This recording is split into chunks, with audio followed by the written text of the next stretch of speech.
iya masih ada energi lah pokoknya ya.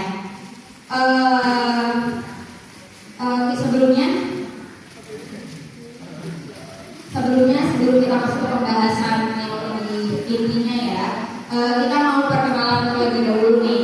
Perkenalkan, nama aku Dinda Aulia Salsabila, biasa dipanggil Dinda. Di sini aku sebagai host yang ditemani oleh siapa Wanda. Oke, kalau aku namanya Wanda Purnamasari, biasa dipanggil Wanda. Nah, halo.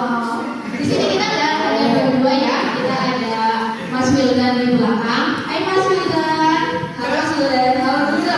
Hai. Nanti ada Fausia dan Mas Andika. Saya dulu. Kami di sini dari Universitas Islam Negeri Purwokerto atau biasa dikenal sebagai UIN Saizu. Kebetulan kami dari program studi komunikasi dan Betul. Tahu UIN kan? Tahu UIN gimana? Tahu ya. Siapa di sini yang mana kalau lulus mau kuliah di UIN? Coba. Ada nggak? Banyak banget. Banyak banget ya. 1, 2, 3, 4 banyak banget. Kayaknya kamu ada yang di sini. Iya kan? Oh ya kawan satu di sini tujuannya mau apa sih? Apa itu kalau boleh tahu? Tujuan kita di sini. Sebelumnya kalian udah tahu belum kita mau ngapain di sini? Udah tahu belum? Oh belum. Nah, kita di sini akan melakukan sosialisasi tentang literasi media, yang mana dengan tujuannya kita lebih bisa bijak akan bermedia, karena zaman sekarang kan media itu kan semakin pesat ya. Jadi kita harus lebih berhati-hati seperti itu. Ya karena kan zaman sekarang itu kan apa-apa kita lewatnya lewat internet dan sosial media ya. Cuma siapa di sini yang nggak punya sama sekali media sosial? Nggak mungkin. Nggak punya? Pasti punya dong. Buat zaman para doi pasti pakai media sosial kan? Iya. Nah aku yakin banget di sini pasti teman-teman semua masih minim literasi media ya. Pasti kalian belum bisa membedakan mana informasi di media sosial yang benar dan palsu. Maka dari itu ketika buat kita mempelajari lebih dalam mengenai literasi dalam media. Betul banget. Untuk agar nggak lama-lama ya, biar kita bisa tambah tahu lebih cepat, kita percepat saja. Untuk pertama yaitu ada pemateri, yang mana nanti pematerinya langsung dari Mbak Fausia. Nah nanti itu kalian kami harapkan untuk aktif, baik aktif bertanya, aktif dalam mendengarkan. Pokoknya kalau kalian ada pertanyaan apapun tentang media, tentang ya seputar media teknologi bisa ditanyakan seperti itu. Ya nanti kita membuka sesi tanya jawab. Jadi buat kalian silakan disimak dengan teliti lalu kemudian disimpan baik-baik pertanyaannya. Nanti kami akan membuka sesi diskusi gitu. Betul. Kayaknya kita mulai jawabnya lagi ya. Ya boleh. Kalian sudah siap pematerian? Siap mendengarkan ilmu dari Mbak Fausia? Kita sambut Mbak Fausia. Badannya kami persilakan Mbak Fausia. Tepuk tangan dulu dong Mbak.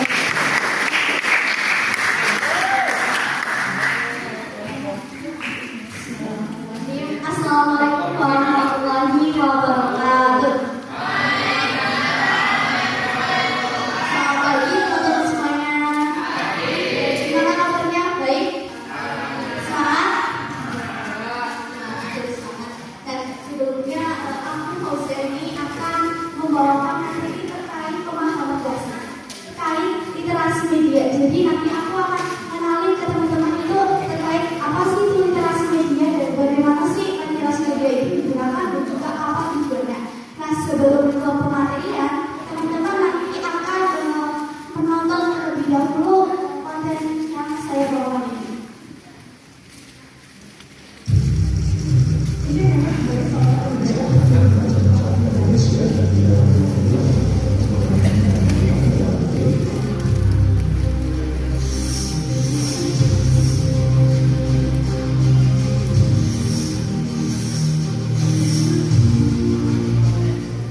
tidak mudah dilacak. MFP menjerat undang-undang informasi dan transaksi elektronik dan ancaman hukuman hingga 8 tahun penjara. Belakangan ini terkuat jika MFP adalah salah satu orang yang membuat uang dan menyebarkan konten berbau sara milik situs sarjana. Selain jadi media menyebar ujaran kebencian dan sara, media sosial dan internet juga kerap disalahgunakan untuk menyebarkan berita yang benar atau hoax. Dan kita masih ingat dengan foto ini. Foto yang diunggah dan dipublik ke Facebook dengan nama Abu Ghais. Foto ini pula yang memicu viral di media sosial munculnya isu rashmani atau pengalihan dana besar-besaran. Abu Ghais, pemilik akun Abu Ghais ini harus berurusan dengan hukum dengan menyandang status tersangka. Tak hanya ujaran kebencian dan hoax, internet dan sosial media juga diduga menjadi salah satu alat penyebaran paham radikal. Pemerintah mengklaim menemukan ribuan data dan informasi dalam ranah pesan aplikasi Telegram yang berpotensi mengganggu keamanan negara. Mereka diduga menjadi favorit para teroris karena bisa diakses dari lokasi terkecil. Tingkat keamanan tinggi membuat aplikasi Telegram sulit disadap. Sekitar 132,7 juta orang di Indonesia merupakan pengguna internet. Artinya, 41% dari total jumlah penduduk Indonesia aktif berselancar di dunia maya. Asosiasi Penyelenggara Jaringan Internet Indonesia menyebut media sosial Facebook menempati urutan pertama dengan pengguna terbanyak, yaitu 88 juta orang, diikuti dengan Instagram 20 juta pengguna dan Twitter 19,5 juta pengguna. Banyaknya penggunaan internet berdampak pada penyebaran informasi negatif. Kementerian Komunikasi menyebutkan pada tahun 2017 laporan konten bermuatan sara menduduki peringkat terbanyak, diikuti laporan hoax, pornografi dan radikalisme. Kampanye anti hoax digencarkan di sejumlah daerah. Situs Turn Back Hoax juga dibentuk oleh aktivis media sosial demi upaya mempermudah verifikasi berita-berita yang beredar di media sosial. Bahkan Presiden pun dalam setiap kesempatan selalu berpesan agar media dapat berperan sebagai penjernih pada era digital saat ini. Kini Kementerian Komunikasi dan Informatika bersama Google sepakat untuk menggunakan program Trusted Fighter, yaitu program yang akan digunakan Dan cukup ya konten negatif dengan program ini semua bisa. Dari berita tersebut ada yang bisa pahami isi beritanya apa? Coba yang bisa angkat tangan, please. Penyinggungan selain itu ada lagi? Korupsi. Terus? Kenapa?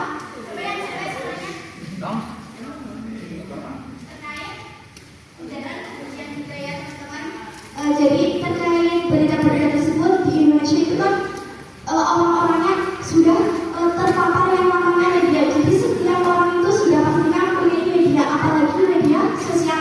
Ya apa nggak teman-teman? Dan terus kita juga di media itu bukan hanya di media sosial aja, tapi kita juga terpapar yang namanya media cetak, media elektronik, terus media digital. Nah, media cetak itu contohnya apa? Ada yang bisa sebutin? Terus apa lagi? Ya terus kalau media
judul.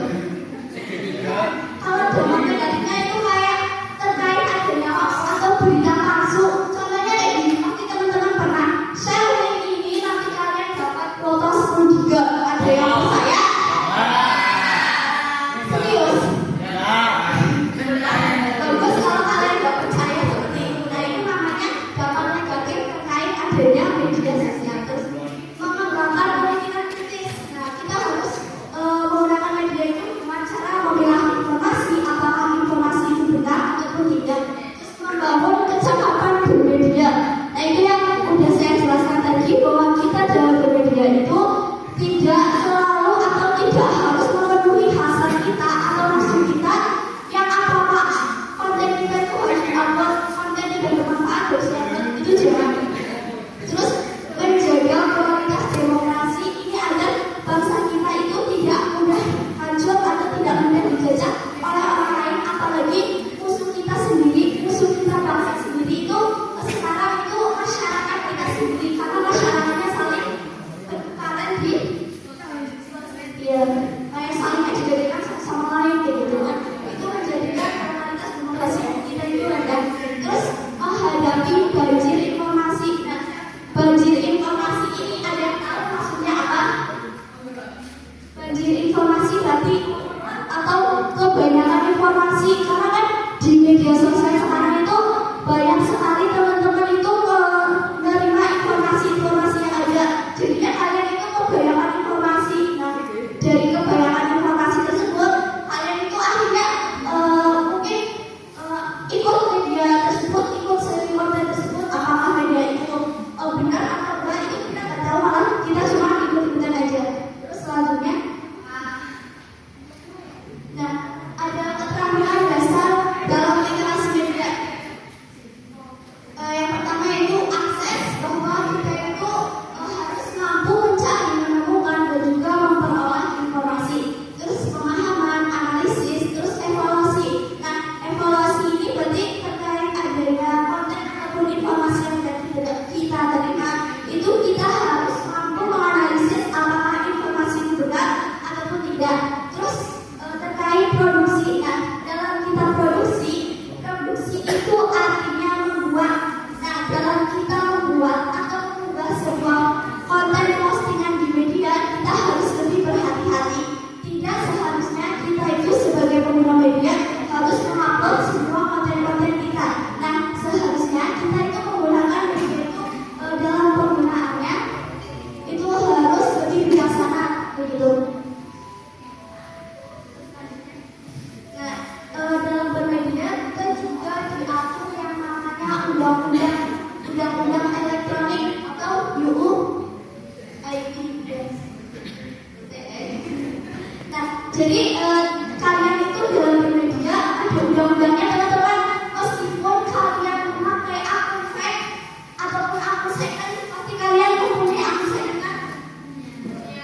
Ya, pasti sering kalian teman-teman ini punya akun second, terus kalian misalkan digunakan untuk menghujat orang lain ataupun membuat akun fake orang lain itu nggak boleh. Itu nanti ada undang-undang tersendiri dan juga ada sanksinya tersendiri teman-teman.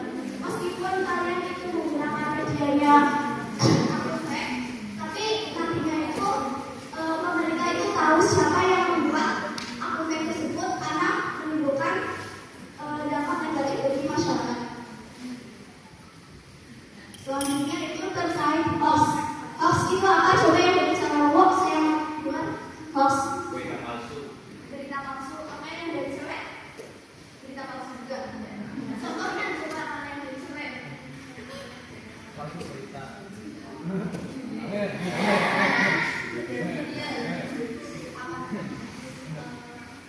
Yang udah saya ngomongin tadi.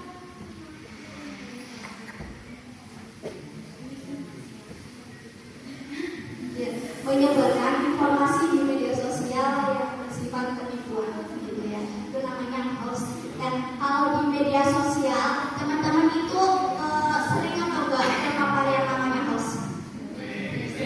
Contohnya apa? Akun palsu. Kalian percaya, langsung percaya. Kayak misalkan ada berita apa, kalian langsung percaya gitu ya.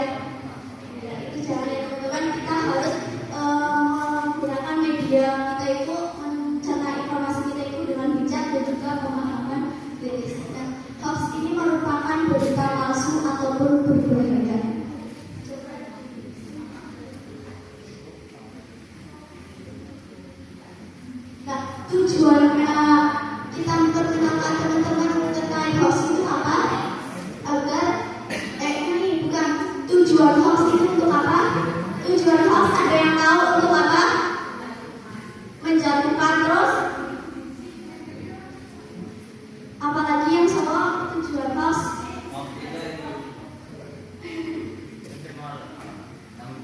Menjelekkan. Oke, terus agar ikut buat konten apa yang si pembuat konten itu mau, kita harus mau, gitu kan? Ya benar. Terus selanjutnya terkait ujaran kebencian, apa itu ujaran kebencian? Coba ada yang tahu? Coba mbaknya yang di belakang ujaran kebencian itu apa?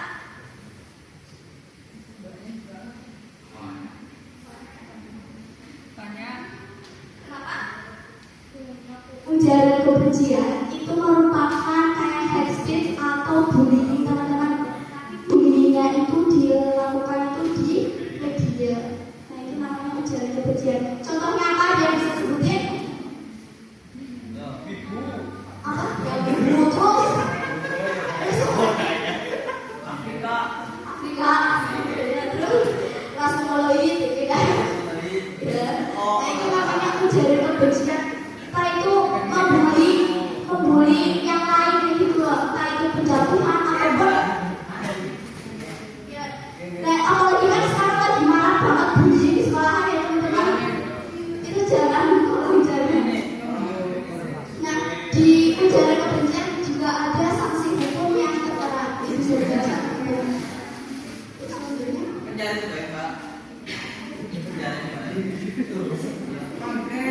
Kesimpulan yang udah saya jelaskan tadi, ada yang bisa jelaskan tidak?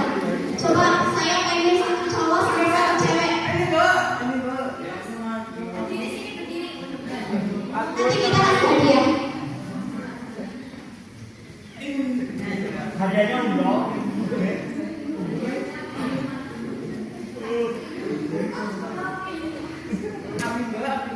Ya udah, nanti itu kembalikan ke host aja ya, akan menghidupkan suasana. Jadi kesimpulan materi yang sudah saya bawakan itu, kalian harus lebih berhati-hati dalam penggunaan media, entah itu media sosial ataupun media informasi-informasi lainnya. Kalian gak harus langsung percaya terhadap informasi yang sudah diberikan. Paham? Jadi misalkan ada informasi yang menggelegarkan, kalian gak langsung harus percaya, kalian harus pesimis terlebih dahulu. Dan apa iya benar informasinya dari gue? Apa benar gitu? Kalian harus berpikir kritis terlebih dahulu. Bisa dipahami? Bisa kan? Terima kasih teman-teman yang sudah mendengarkan dan juga merespon materi saya. Saya selanjutnya kembalikan ke model Bang. Terima kasih. Terima kasih kepada Mbak Yosnya yang telah memberikan materi tentang literasi media. Udah paham semua kan tentang apa itu literasi media? Mas yang di belakang tolong dong. Nah, kan enak kalau pada duduk. Iya, kan kita sekarang lagi membahas literasi media ya, tapi bukan berarti kita mempraktekannya sekarang gitu. Lebih baik kita memperhatikan terlebih dahulu, baru kemudian setelah materi, nanti kalian bisa mempraktekannya langsung di media sosial ya teman-teman. Oh iya, sebelum kita lanjut, kita ada jargon ya kawan ya. Betul sekali, kita ada jargon. Nah, untuk memulai jargonnya, biar tambah semangat nih untuk lanjut ke materi kedua, kita punya jargon, yaitu apa ya jargonnya? Nanti kalau misalnya kita bilang literasi media, kalian jawab Membaca cerdas, menyaring tepat, dan berpikir hebat. Jadi yang sama ya, Iya, kamu yang itu ya. Ayo. literasi media, membaca cerdas, menyaring tepat, berpikir hebat. Udah apa nggak? Membaca cerdas gini. Membaca cerdas, menyaring tepat, berpikir hebat. Udah pada paham? Paham nggak? Apa nggak? Belum apa? Coba kita dulu Amanda. Apa nggak ya di sini lah? Yuk, 1, 2, 3. Literasi media.